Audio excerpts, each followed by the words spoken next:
Good afternoon. Welcome to this Anabaptism at 500/Faculty Colloquium combo event. I want to remind you that in 2 weeks, on March 28th, Steve Harnish will explore connections between mid-20th century Bluffton chemistry and science professor H.W. Berkey and renowned quantum physicist Arthur Compton, who during World War II worked on the Manhattan Project for developing the nuclear bomb, but I think was also awarded the Nobel Prize. Also in connection with Anabaptism at 500, John Roth will return next Tuesday for a forum presentation on how to live the good life from an Anabaptist perspective. And on Sunday afternoon, March 23rd at 4 p.m., that's next Sunday, we will have a book celebration right here in the reading room for the book Drawing Near, which is a collection of poems reflecting on the images and texts in the Anabaptist Community Bible. I am honored and delighted to introduce my friend and colleague, Carrie Phillips, director of Musselman Library and caretaker of Bluffton's Mennonite Historical Collections. A collection that includes the early Anabaptist Bibles that are featured in the Pages of Persistence exhibit and in her colloquium presentation today. Carrie Phillips is a librarian, which means that she is a gatekeeper of knowledge and information, an organizer of tomes and times, and a finder of lost treasures. These are the three main points of my introduction, and I will only add that my introduction will be a personal testimony to Carrie's competence in carrying out these roles of gatekeeper, organizer, and finder in the age of the internet and in a bricks and mortar library full of books and documents and artifacts that can be touched and smelled and admired and studied. Carrie is a gatekeeper of knowledge and information. On the one hand, she knows where everything and anything can be found on the internet. I challenge anyone here to come up with an obscure document of an ancient book that she cannot locate in digital form, if it exists in digital form somewhere. I also challenge any librarian anywhere in the world to find such an obscure document more quickly than Carrie Phillips. Last year, as I was working on my theological biography of Menno Simons, I was looking for a first edition of Menno's book on Christian baptism and thinking that I might need to make a trip to Juniatic College in eastern Pennsylvania to examine their copy because I could not find it in Google Books. Of course, I had learned from Carrie to search Google Books for the texts found in old and rare books, but Google Books is as far as my online search skills had gotten. And so I emailed Carrie one day last summer just to make sure I needed to go to Pennsylvania. And within 5 minutes, boom, I had a PDF of the first edition of Menno's Christian Baptism in my email box. And I can't count how many times this scenario has repeated itself in my experience during the past couple of decades. At the same time, while Carrie is an internet and digital collections whiz, she is also an extraordinarily competent organizer of the real books and periodicals that can be found here, including the many rare books and artifacts that are found in our special collections. When I arrived here in 1996, ready to teach communication and write about Anabaptism, I was immediately struck by how chaotic and inaccessible much of our Mennonite historical collections were. Moreover, there was a locked room in the basement that contained a large trove of valuable old Anabaptist books that I somehow never received permission to enter or to even know what was contained there. When Carrie Phillips became the Archives and Special Collections Librarian in 2005, this all changed. The locked door to the room of forbidden books was thrown wide open. The books were indexed and placed in proper archival storage boxes, and all of these books are now well organized in accessible stacks in the main room of our historical collections, a tribute to the competence and efficiency and care that Carrie Phillips brought to the collection during the 15 years that these collections were the focus of her work here. As she worked on organizing our collections, Carrie also became a finder of lost treasures. I still remember the day, sometime around 2010, when Carrie sent me an email with a scan of the cover page of the Kunstbuch. This is it right here, an old manuscript collection of Anabaptist works that former Bluffton librarian Delbert Gratz had microfilmed in 1950 during research in the archives of Bern, Switzerland. This was a consequential discovery because it confirmed that Delbert was the discoverer of this manuscript, and not Heinold Fast, who had found it again in 1956, mistakenly thinking he was the first to find it. In 2009, when we had the Marpeck conference here on our campus, Anabaptist scholars were asking to see this microfilm that Delbert had brought back, I think partly because they doubted Delbert's story. In 2009, we were unable to confirm Delbert's account because the microfilm was lost. But in 2010, the lost microfilm was found thanks to the tenacity of Carrie Phillips' search and discovery skills. This still hangs on my bulletin board in my office, and whenever I see it, I feel happy. And on days when I don't feel happy, I look to the Kunstbuch cover page in order to feel a little twinge of happiness. More recently, in 2022, Carrie discovered a long-lost book of Erasmus's paraphrases of the New Testament epistles. I mean, long-lost here at Bluffton. It's been here for a long time, but he had missed that it was here. I think C. Henry Smith must have known that it's here. Probably Delbert Gratz knew that it was here, but we had forgotten it. It was just in time to showcase it during a conference on Erasmus involving the Mennonite colleges in North America with Erasmus materials in their collections. This is now the oldest book in our historical collection. The drama of finding missing old books in Musselman Library is not over. There is a missing Swiss Brethren Concordance from 1709 that I am confident Carrie will one day find, if it is anywhere to be found. Messianic hope there. Right. Okay. Carrie is herself a living Bluffton book with an ancestor whose name appears on the cornerstone of College Hall and with a life spent in and for the institution. She graduated from Bluffton in 1999 with departmental honors in computer science. This same year, she began working for Bluffton as Instruction and Web Services Coordinator, a position that she held until 2005, when she became the Archives and Special Collections Librarian. A year later, she completed a master's in library science from the University of Washington in Seattle.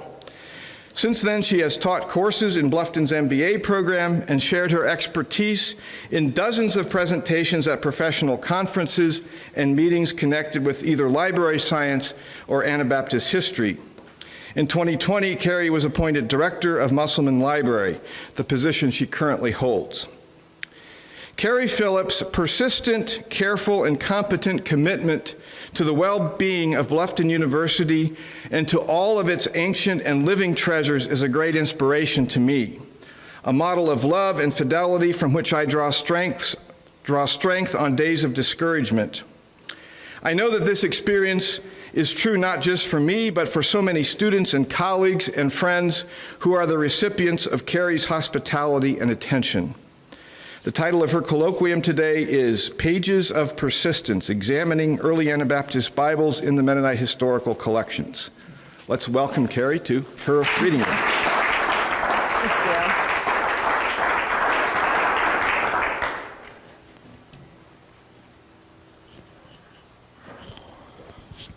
Okay, did I activate the switch? All right. Thank you, Gerald. That was so kind. I don't know whether to be more nervous or less nervous, but here we are. Thank you, all of you, for being willing to relocate to hear this talk today, to relocate from the usual home of Friday Colloquium. It is very good to be both hosting and presenting in this space. I changed the title. I'm sorry about that, but I think it all works together. We're going to talk about pedagogy, preservation, and petting zoos, along with looking at at these Bibles. You came here today hoping to learn a little bit more about the Bibles in the Pages of Persistence exhibit, and I'm really grateful for your interest in that. It was a joy for me to put together this winter. I worked on it a little bit during January and then set it aside for a while, and then until it went kind of public in early March. It may also be true that you were enticed to come here with the words Bible petting zoo. That was a phrase used in some of the promotion for this event. This is a photo from one such petting zoo. This was an actual classroom activity that I created that used several of the Bibles in the Mennonite Historical Collections, including several from the exhibit at the back of the room, and 4 of their best friends, which join us here. You might notice that this photo was taken in Stutzman Lecture Hall. I definitely brought a dozen Bibles from the library over to that space to present the zoo several times over the years, so the location switcheroo irony is not lost on me today. But I'm excited to be able to talk about the ways that I, as a rare books librarian, am also an educator, both in the work of building an exhibit like the one in the room and in the presentation of a classroom activity during which I'm teaching with these rare books that Bluffton owns and cares for. And today seemed like the perfect opportunity to do both. So here we go.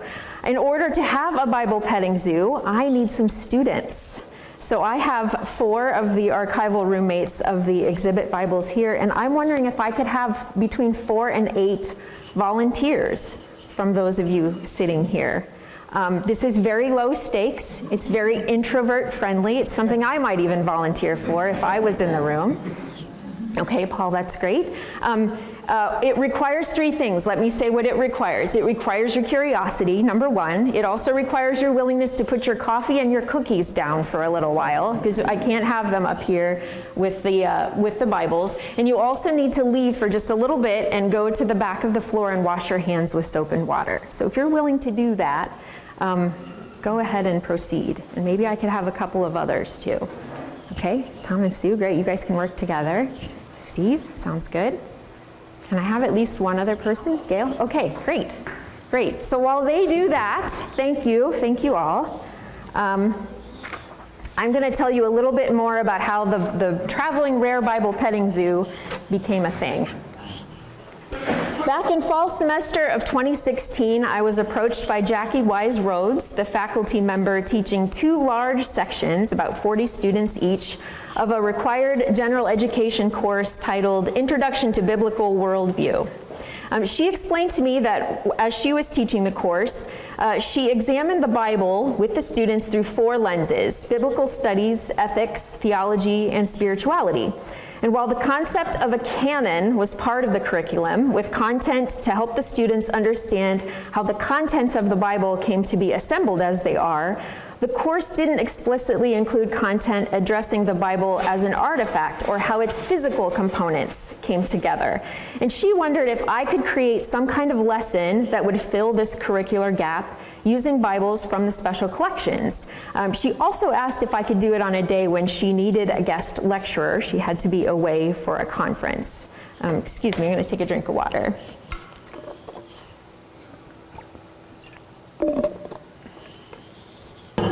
Jackie knew that this was kind of a big ask for all of these reasons, and I wasn't quite sure at first how it would work. I don't have space in the archives level, which is the bottom level of the back portion of the library.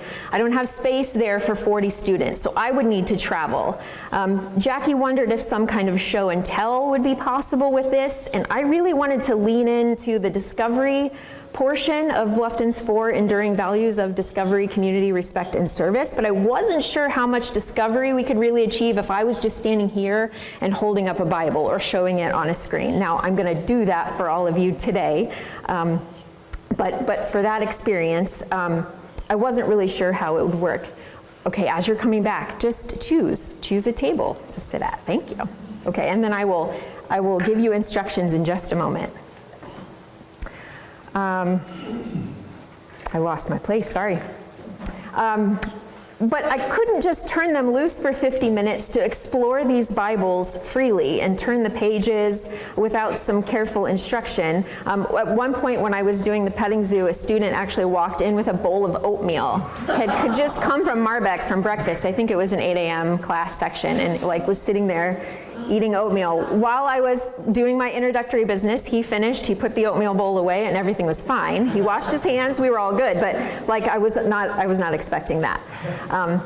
I wanted to create some kind of guided, carefully prepped and framed experience that the students would talk about with their friends at dinner. I wanted it to be major neutral so that any student could find it interesting. I wanted a little bit of fear-mongering in there and awe-inspiring lead-up so that it would be memorable, but there would be respect for both the students and the Bibles that would be in the room. I needed to do a little research, though. I checked in with some conservators and curator colleagues to get their take, and they all said that with the right amount of preparation, success with this was very possible. So then I surveyed the library's collection. We have about 85 large format Bibles, like the ones here in the front of the room and the ones in the exhibit, from pre-1900. And so I wondered if there were any candidates that might work for this. Here are some examples that I looked at, including some that didn't quite make the cut. This first Bible is the 1776 Germantown Bible printed by Christopher Sauer. It's actually the kind of last Bible in the exhibit at the back of the room, the youngest Bible in the exhibit, if you will. The leather binding is in pretty stable shape. It's a little hard to see maybe from this picture. There's a little bit of damage at the top of the spine. That's the kind of back of the book. And maybe a little bit along the joint where the cover and the spine meet. That the leather looks a little bit worn there. But I eventually decided this would probably be a good candidate. This Bible is a Latin Bible printed in Germany in 1596. It's bound in vellum, so you can see the cover looks very different from some of the more brown Bibles that are in the exhibit. And it's in rough shape, right? The front cover is distorted, it's pulling open. We're not going to see this Bible today. It is living its best life down in an archival box in the archives. But I did actually include it in the last couple of petting zoo experiences that I did. It's the only Latin Bible that we have in the collection. The text inside is beautiful. It has lots of really great printing decorations. And the cover is pretty unusual. I actually had a student ask me once if it was human skin. It is not.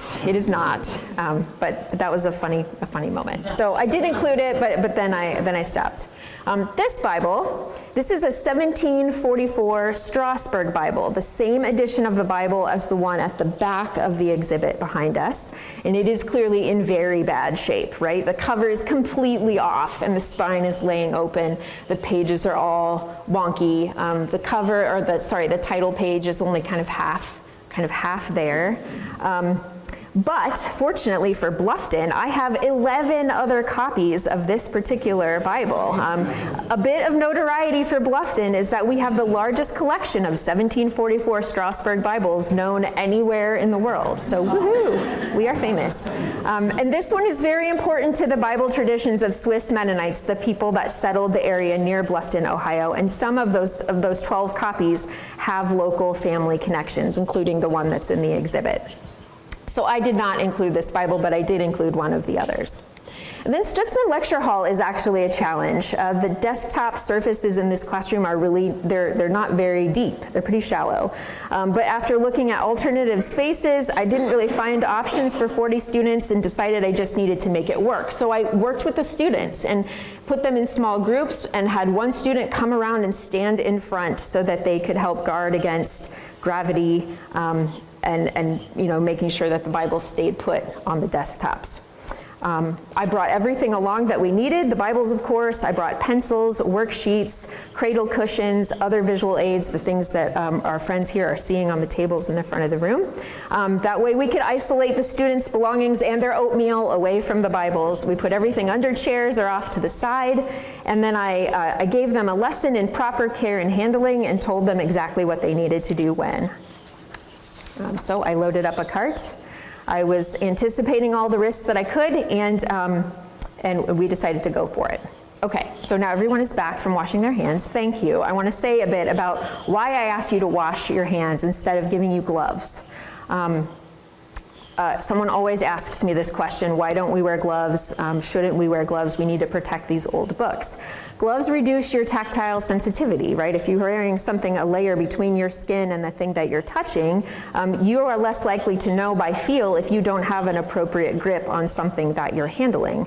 So when I do this in a classroom, I post on the whiteboard to tell all of the students if they've recently eaten, if they'd handled something dirty, or they've worn lotion or hand sanitizer, they should go to the restroom and wash their hands. And they have always been very happy to oblige. So the best tools that you have for examining these old Bibles are your own clean hands. So then we have a short lesson on the printing process. Printing history, kind of how these books were created and assembled. And I have a small playlist of YouTube videos that I usually use to demonstrate this. For today, just to save a little bit of time, I'm using this etching that actually depicts Christopher Froschauer's printing operation. It appears in a biographical book about Froschauer that I have in the for further reading little group of books back there. So it just kind of shows a demonstration of what his printing operation might have looked like. Then I show a slide like this and ask the students to think about Bibles that they know or that they've used and consider how a Bible might be recognizable by characteristics other than having the letters B-I-B-L-E on the cover, especially when you might be looking at something that you can't actually read because it's in a language unfamiliar to you. And so to keep all of that in mind as we approach looking at the Bibles. Then we review proper petting zoo procedure. And so I'm going to do that right now with our volunteers. So talking a little bit about care and handling, and I'm going to use this book, this Bible in the center. The first thing I'm going to ask you to do is look at the outside of the Bible. And those of you who picked up the handouts, you can sort of simulate this in your seats. And Kathleen can help if you didn't get one of those handouts. We're going to examine the outside of the book first and look at the cover. If you would like, you can also roll the Bible up on its spine like this, and then roll it back over so it sits on its front, and that way you can look at the back. Don't pick the Bible up and flip it around in the air. Always leave it in contact with the table. Then you're going to roll it back over and look at the front. Eventually then I'll ask you to open the cover. And when you do that, you're going to be very deliberate. Don't be afraid of the Bible. Just be very deliberate with your actions. You're going to lift the cover open and don't go any higher than 12 o'clock or 90 degrees. If you go wider than that, then you start to stress the joint, the place where the cover and the spine meet. The little worksheet here, which we'll step through also on the screen, is going to ask you to turn pages until you get to the title page. And so again, just be deliberate and careful. Move slowly but deliberately. Don't just kind of be afraid, because then you might tear something. Okay. Eventually then we'll get to a place where we'll open the Bibles, and I'll come and do that for you. So that will be clear when we get to that point. Okay. Did I forget anything? I don't think so. Okay. All right, so let's begin. And again, if you have one of those handouts that I made that kind of simulates a Bible in 4 pages, you can kind of work along with us. But let's take a look at the outside of the Bible first. What materials do you think were used to construct the Bible's binding, or the decorative elements that you see? And the worksheet that I had copies of that as well, gives a checklist of some possibilities. Is it wood? Do you see cardboard? Do you see leather? Do you see plastic? Do you see metal of some kind? What do you think that you see? So check off those things. Is there anything interesting on the back of the Bible? If you decide to look at the back of the Bible, you can roll it over and see.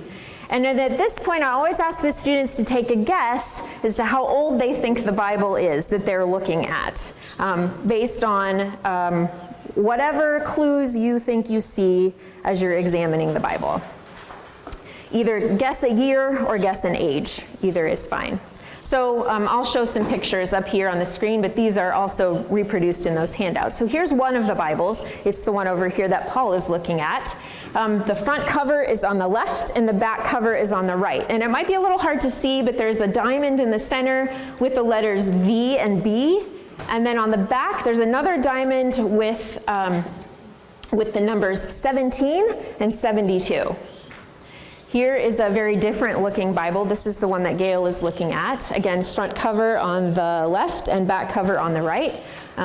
Different materials here, seems like anyway.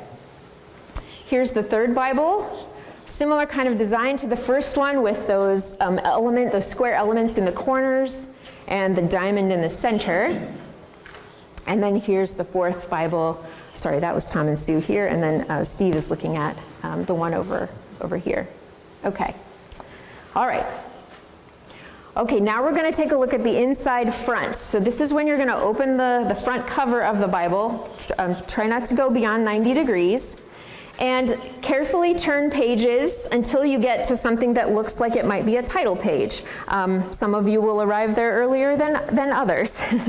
And from here, from this title page, you should be able to find out when your Bible was printed and where it was printed. And you might see some other interesting things along the way. And if you do, you could write those down. Let me show you some pictures on the big screen. So here are two of the title pages that are represented by the four Bibles. You can see these two are very similar looking. There's kind of a series of images that go around the rectangular outside, and then some text in the middle. If you can call back to maybe elementary school and think about Roman numerals, there's a little, if you picked up the worksheet sample, there's a little key there for how to decode the Roman numerals. This Bible title page on the right actually has two sets of Roman numerals, so that's fun. A little bit of a ringer there. I see that I'm gonna switch and turn the pages again. Here are the other two title pages represented by our Bibles here in the front. They also look kind of similar layout. The one on the right doesn't use Roman numerals, so I made it easier for our math professor to see that, I guess. I didn't incorporate pi in here, but that's the first one you showed. Yeah, right. Okay, and so at this point then, when you're ready, I will come around and open the Bible for you. And again, I may be moving a little more quickly than I would have in a class, but I just want to make sure we have time to get through. The Yeah. date here doesn't match the date on the cover. That's right. That's correct. He said the date here, and he pointed to the title page, doesn't match the date on the cover. And I said, that's right. So. Mystery. Mystery, yeah, that's right. It's a mystery. Okay. So are you ready? Okay. So what I'm doing, I'm going to just describe while I do it. I'm going to roll the Bible up onto its spine and use these stuffed socks to support the cover. And then I'll open it that way. And then if you want to turn single pages, that's fine. Again, just be deliberate. If you want to turn a chunk of pages, you can pick up a chunk and just kind of use both hands to move it over. So you landed in the book of Psalms there.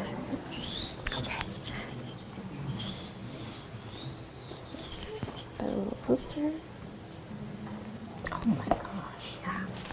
And so again, if you want to turn like whole chunks of pages, just kind of gently do that. Ooh, they're pretty stiff, so.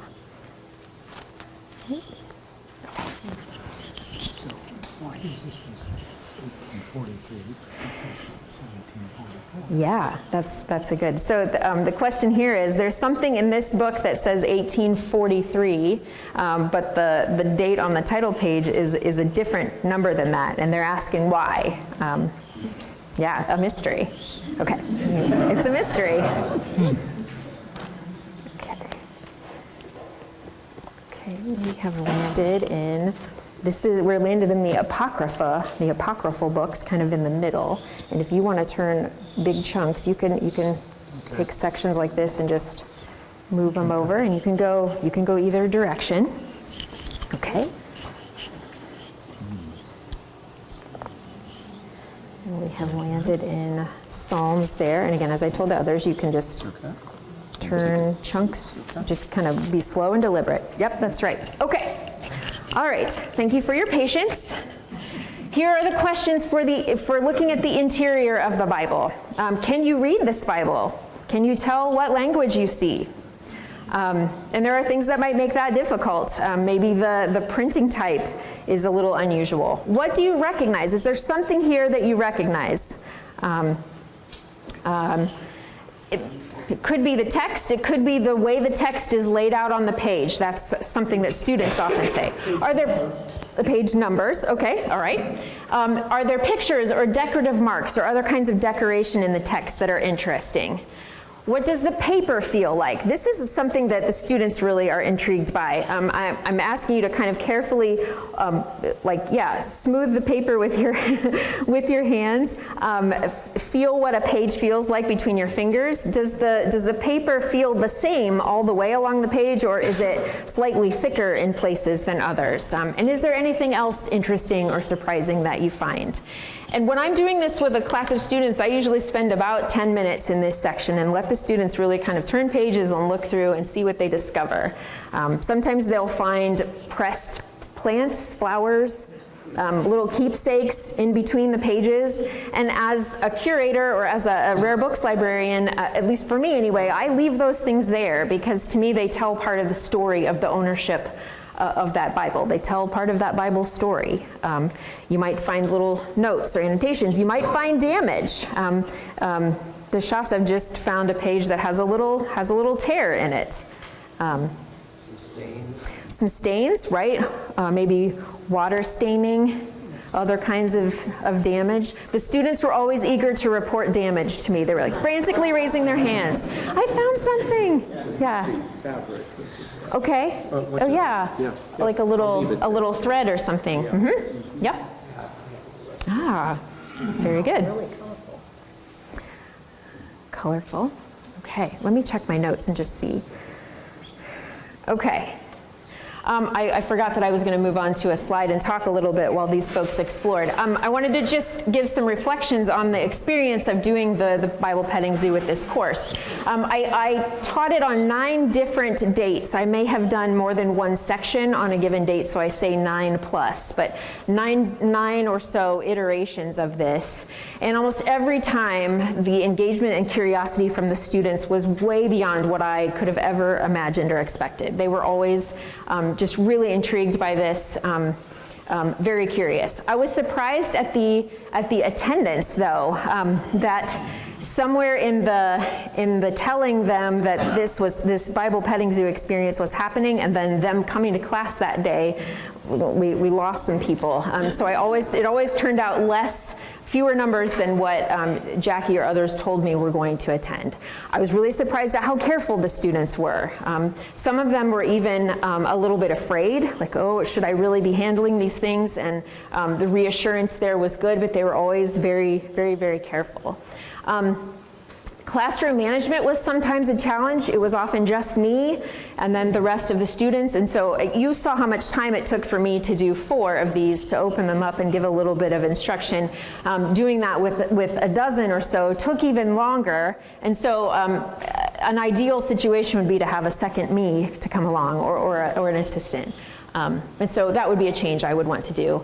The detritus was minimal. I rarely found bits and pieces of Bibles and things on the tables when I cleaned up, which is good, right? I mean, part of it is choosing Bibles that are going to be okay through this process. And I think it's also a signal of the students' care and their preparation. So I was doing something right there. And then the reward was just great. I captured a student's Instagram post from one of the sessions, and she just noted, "This is amazing." And there were others like that too. I did encourage the students to take pictures of the experience, kind of hoping that they would do a little promo for me. Encourage them to move themselves to get a picture, not to try to move the Bible to take a good picture. So yeah, a really great experience. Okay, and now it's time for the speed dating round. When I do this in class with the students, now we go through and we meet each of the Bibles really quickly.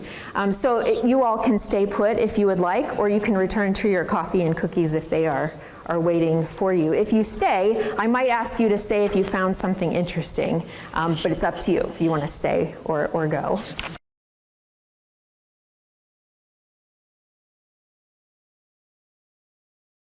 So here we are at the speed dating round when we'll get to meet each of the Bibles. The first Bible we're going to meet in the speed dating round was printed in 1556 in Zurich, Switzerland, The materials used to bind this Bible are leather, brass, and wood. The cover boards are actually slabs of wood that are covered in calf leather and then decorated with protective brass elements called furniture. The furniture, they have special names, so those raised elements usually near the corners that you can see on this example are called bosses. And if those elements go along the edges, as you can see the top and bottom of the cover of this Bible, those are called shoes. So we have examples of bosses and shoes on this Bible. Those are useful to help protect the Bible when it's resting on a surface. Those little bumps are raised, and so it raises the leather off of the surface to help protect it. This Bible is printed in a language that is familiar to early Swiss Mennonites, so it's German, but the word choice and phrasing would have been comfortable to Swiss German-speaking people. Early Swiss Mennonite ancestors would have had this book.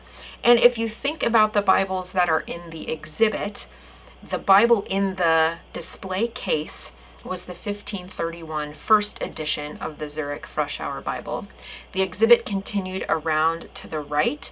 The second Bible in the exhibit is a mash-up of the second and third editions of the Zurich Froschauer Bible. The third Bible in the exhibit is a fourth edition Bible. Then we skip one because we don't own a copy, and then we have this one. So this is a sixth folio edition of the Zurich Bible.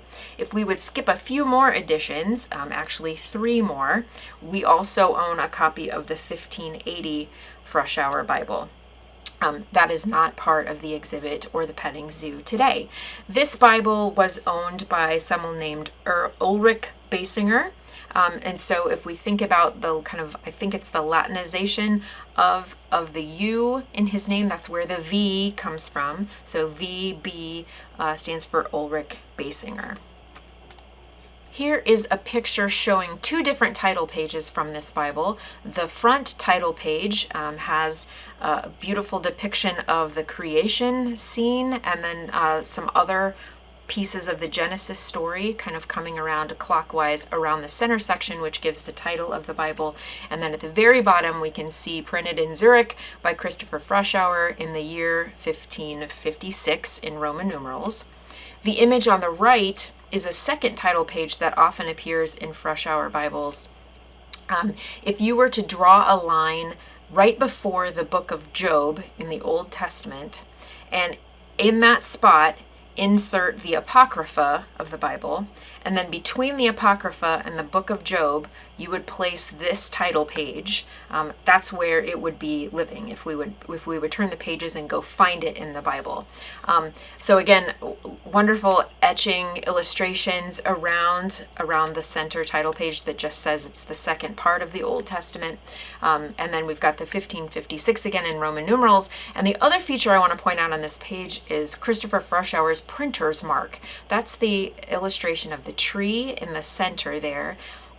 The word Froschauer translates to frog in the meadow, and Froschauer often used images of frogs in his printer's marks. He had a couple of different variations. You can see another variation in one of the displays on the exhibit. And in a little bit, I'll show you another printer's mark that incorporates a frog in kind of a curious and funny sort of way. In the back of this Bible, there is a list of ordinations from the Florimont Mennonite congregation in France, and I may not be saying that title correctly. I'm kind of Americanizing it, the name of that community anyway. So this is a list of ordinations that took place in that congregation, and special thanks to Joe Springer from the Goshen College Mennonite Historical Library for helping us to sort of translate what we're seeing here. Here's a close-up detail of the diamond brass furniture. The VB appears on the front of the Bible, and then the 1772 appears on the back of the Bible. That's a little bit confusing because this Bible was printed in 1556, but we've got this significant date in brass on the back cover of 1772, which is much later. And what this tells me is that likely this Bible had some other kind of binding, maybe multiple bindings earlier in its life. But there must have been something significant in Ulrich Basinger's life in 1772 for this to be sort of commemorated with these dates and this binding in this way. I don't know much about it other than I thought it was interesting, the date discrepancy, so wanted to include this in the petting zoo because of that. Okay, the second Bible in the petting zoo today was printed in 1711 in Wandesbeck, Germany, which is a community near Hamburg. This is a different kind of binding. It looks a lot different than the first Bible that we saw. This is a half vellum binding with paste paper sides. A half binding actually refers to the fact that about half of the real estate of the cover is covered with whatever material is noted in the half binding designation. So we have a half vellum binding. That means that the spine along the back of the book where the fold is, around a little bit of the cover, and then the corners of the foredge there on the front and back cover are also vellum, and then the brown substance that you see is a paste paper cover that kind of covers the rest of the cover boards there. This is actually 3 languages. There are 3 languages included in this Bible. We have a regular kind of German that would be familiar to folks. We have a Yiddish or a kind of German Jewish word choice and phrasing, and then we have Dutch that appears in this Bible. And here is the title page of this Bible. This is actually one of 3 volumes of the Biblia Pentapla Bible that is part of our collection from the early 18th century. This is the book which includes Genesis through the book of Job. So it's the kind of the first books of the Bible, but it was actually the second volume printed in the whole series. I think that the New Testament is actually the oldest one of the 3.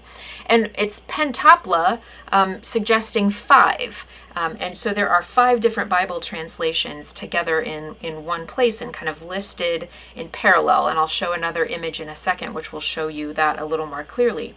This Bible includes a Catholic translation of the Bible by Caspar Uhlenberg, who was a German Catholic Bible translator. There's a Luther Bible, the Lutheran translation by Martin Luther. Then a Reformed, German Reformed translation by Johann Piscator or Johann Fischer. There is a Piscator Bible that is part of the Pages of Persistence exhibit. Then we have this German Jewish translation by Joseph Athias. And then finally, the Dutch State Bible. And here's the title page, and you can see the beautiful etching that opposes it there with images of kind of earth and heaven above and hell below. Here's a little bit better image of this parallel structure for the Bible. We have the beginning of the book of Genesis here, and you can see that the different translations are laid out in parallel next to each other in 5 columns across the page. This is a really beautiful Bible to look at in person. The third Bible in the petting zoo was printed in 1744 in Strasbourg, France, which is a city on the border of France and Germany where a large population of Mennonites sort of gathered at this time in the middle 18th century. This is another example of leather, brass, and wood, wooden boards covered in calf leather with brass furniture. So you can see, just looking at the picture, it looks very similar, has similar characteristics to the first Bible that we saw. Again, this is another Swiss-German Bible in that the words inside are German, but the phrasing and word choice would have been very comfortable to Swiss, German, early Mennonite ancestors living in that area. This is another copy of the 1744 Strasbourg Bible. There's a copy, the Christian Steiner Bible is part of the exhibit. This is the same text in the middle, but this Bible belongs to Peter Steiner, and I don't know if they're related.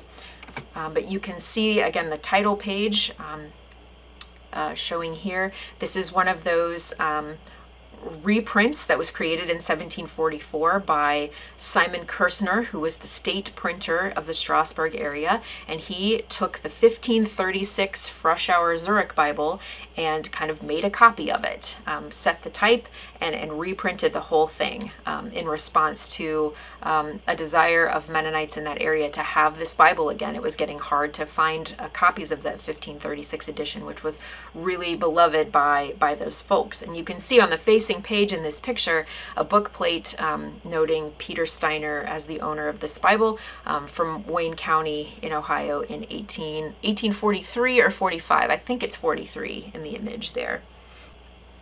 And then finally, the fourth Bible in the petting zoo comes to us from 1763 in Germantown, Pennsylvania. Again, we've got leather, a little bit of brass. This Bible, like others in the petting zoo and in the exhibit, had leather and brass straps, which would have closed the edge side, and those straps have long since fallen off and been lost, but you can see their clasps are still kind of present there along the right hand edge in this picture. You can also see a little bit of the cords and sewing threads that are that were used to bind the pages together. You can see a little bit of that exposed on the spine side of this picture. This Bible comes from Germantown, Pennsylvania, so the language of the text inside is German, and this is the middle sibling to the two Christopher Sauer Bibles in the exhibit. The oldest one, the first edition, is from 1743, excuse me. Then we have this one, the second edition, from 1763, and then in the exhibit you can see both the first edition and the third edition from 1776. On the left here, the image is the title page. No Roman numerals here. 1763 is very clearly printed there as the publication date, and this is a Martin Luther translation of the Bible. And this Bible comes to us via the N.B. and Silas Grubb collection, which makes up a large portion of the Mennonite Historical Collections in Musselman Library. But previous to the Grubbs owning this Bible, the Landis family owned this Bible, and you can see on the right a listing of births and other significant life events in the Johann Landis family that are written on the end paper. Okay. So I have two stories before I close this presentation, and the first story is about the 1731 Zurich Bible, which if you look at the Pages of Persistence exhibit and walk up to the display case, this is the Bible that's the right-hand book in that display case. This is a picture of that Bible in 2019 when I applied for and was awarded a $5,000 grant from the Ohio Preservation Council and the State Library of Ohio. These two organizations were working together to redistribute federal grant dollars for projects by Ohio cultural heritage organizations for the conservation of a single item. To my knowledge, this is the oldest Bible in our collections, and while I did use it in a few petting zoo experiences early on, I stopped using it when I became concerned that the damage you can see a little bit in this picture was starting to get worse. You can see that the hinge, that's where the spine and the cover meet, that leather is starting to get worn. There's a crack that's about 2.5 inches long towards the top edge of the Bible right there, and then you can see kind of evidence of wear. And there's more evidence of wear and damage kind of all the way around. What you can't see in this photo is that some of the text block, that's the pages of the Bible, the first several pages into Genesis are badly out of alignment. They're kind of sticking out beyond the cover, actually. It's hard to see in this photo, but I'll show another photo in a bit that will make that a little bit more clear. So I was awarded that grant, and on the recommendation of colleagues at the Goshen College Mennonite Historical Library, I connected with Jeff Peachy, a Goshen College alum and a conservator in New York City, and Jeff agreed to take on this project to help repair some of the damaged parts of the book, including damage to the joints and the text block that I mentioned, and also to redo some old repairs that were inside the book, which were actually causing more damage. They were done incorrectly the first time, and I'm not sure who did them. It wasn't me. it was a good try, but it was actually not done as well as it could have been. So here are some before and after photos which Jeff took as part of his treatment documentation. On the left side, you can see the same view of the Bible before on the top and after on the bottom. And I think this picture starts to show a little bit of what I was talking about earlier, where there are some pages that are out of alignment, they're loose from the binding and sticking out, and so their edges are becoming damaged. And then at the bottom, you can see how Jeff was able to take things apart and realign them a little better so the book looks a little bit more intact without things sticking out. On the right-hand side, you can see some sections at the back of the book, probably in the book of Revelation, near the end of the Bible, where some of those older repairs were actually starting to cause more damage, especially with page alignment and their attachment kind of in the fold there in the gutter. And then at the bottom, you can see that same page realigned and re-repaired and reattached properly to the binding. This Bible actually has had quite an adventure. I shipped the Bible via the Postal Service over Christmas break in 2019, and it didn't arrive as expected. So we were all a little nervous, but it eventually showed up about a day later. And then the calendar turned to 2020, and we all know what happened in the early part of that year, especially in New York City. Jeff was just about ready to start working on the Bible and the restoration project when the pandemic ramped up full tilt in New York City, and he left town to go upstate where it was a bit safer. The Bible spent several months of the pandemic safely locked away in Jeff's studio until he could return to the city safely to resume his work, which he did and did a fabulous, wonderful, amazing job for us. I'm also very grateful to Julia Szabo and her family because she was able to retrieve the finished Bible from Jeff during a visit to New York, and she brought it safely back to Bluffton. And we're so grateful for everyone who was a part of this project. The final story I'd like to tell also, oddly, has a connection to the COVID-19 pandemic, but it starts in 2022. Gerald alluded to this story a little bit earlier in the introduction, so let me tell the rest of the story. In spring of 2022, I learned about a symposium being planned at Bethel College in Kansas. Bethel was celebrating the 500th milestone year of their copy of Erasmus of Rotterdam's Greek and Latin New Testament, printed in 1522. Bethel invited their sister Mennonite institutions to contribute works by Erasmus from their own collections to a virtual exhibit for the symposium, and scholars were invited to submit papers for the event. Lamar Knisley was dean at the time, and he asked me if I knew of anything relevant in Bluffton's collections. I was pretty sure we didn't have anything, so we sort of just let it go. In September 2022, the Bethel folks reached out to us again for a couple of reasons. A gap had become available in the presentation schedule. They were aware of our 1531 Zurich Bible and the conservation grant we had received, and they wondered if we could contribute to faculty and librarian roundtables. The translation work to create the 1531 Zurich Bible would have been based on Erasmus's work, and the Bethel folks were willing to include the Bible in the virtual exhibit because of this connection. Before I could send photos of the Bible, however, I came down with COVID and had several days of isolating and passing time in my guest room at home. At some point, I picked up my laptop, wondering if I could track down any connections between Erasmus and Christopher Froschauer, the printer of the 1531 Zurich Bible, and others that we've seen today. In the OCLC WorldCat database, I ran across a reference to something called Deutsche Paraphrases, a German translation by Leo Judd, one of the Swiss reformers, of Erasmus's paraphrases of the New Testament epistles, printed in Zurich by Christopher Froschauer. And through the COVID fog, a mental light bulb went off, and I was reminded of a strange-looking book that I found at the library following the renovation of the archives level in 2008. I remember finding the book at the time, but I remember being confused as to what it actually was. I waited until Saturday morning when no one would be around, masked up, and went to the library to find this book, and sure enough, it was a match. I excitedly wrote to the Bethel Symposium planners and some local colleagues and sent a few photos.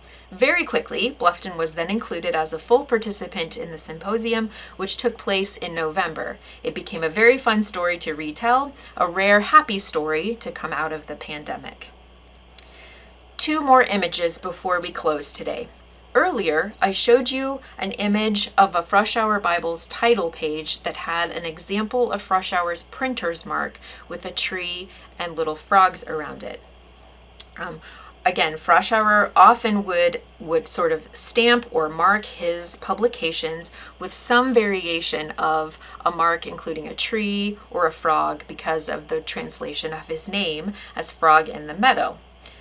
This, however, is the printer's mark that Fresh Hour decided to include at the back of the German Paraphrases book, and I am just fascinated by this image. There are little putti and cherubs all around, some of them playing instruments, some of them tangled in vines and leaves, some of them, I'm not sure what they're doing, and then in the center is this large Puto wearing a helmet and carrying a battle flag with Christopher Fresh Hour's initials on it, and he is riding a giant frog with a harness on it. It's just a fascinating image that was so surprising, and it is at the very back of the book. Like if you didn't turn the last page, you wouldn't necessarily see it. So I just wanted to share it with you as something very unusual, but that also includes that signature frog imagery that Fresh Hour often used. The exhibit's theme, Pages of Persistence, is a bit of a throwback to an exhibit I created in summer 2015 in honor of the Swiss Mennonite congregation's 175th year milestone. That exhibit was called Pages of Piety, and some of the Bibles here appeared in that exhibit. As I was paging through the German Paraphrases book, I came to 1 Peter, where Fresh Hour used this capital P to start the book. To start the chapter. It caught my eye because it's pretty, but also because it's a very stark departure from other decorative capitals used by Fresh Hour to decorate the book up to that point. You can see this P in this book in the display case. I have it open to the beginning of 1 Peter, and there you can even observe a doodle that was made in the book by a previous owner. It very quickly became my pick as a decorative element for the exhibit, and I'm very grateful to the PR folks for working with me to include it. I'm almost obsessed with it. You could see this P on my t-shirt even as I was presenting today. I love this work. I love these books, and I'm so happy to have had the opportunity to work with them and share them with all of you. Thanks so much for your interest and attention today. I'm grateful.